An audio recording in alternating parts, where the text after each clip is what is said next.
మత్తయి సువార్త 15వ అధ్యాయంలో ఒక కనాను స్త్రీ యొక్క విశ్వాసం గురించి లిఖింపబడింది.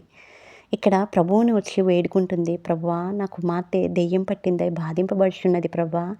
తనని దర్శించుము దేవా, తనను స్వస్థపరచుమని అడిగింది. అడిగే విధానం కూడా దావీదు కుమారుడా నన్ను కరుణించుము అని అడిగింది. ఇక్కడ 4 విషయాలైతే నేర్చుకోవచ్చు. మొదటిది ప్రభువు పెట్టిన పరీక్ష. రెండోది ఆ కనాను స్త్రీ దేవుని పట్ల కలిగి ఉన్న నమ్మకం, విశ్వాసం. మూడోది తనను తాను తగ్గించుకునే విధానం. నాలుగోది తనలో సహనం, ఓపిక.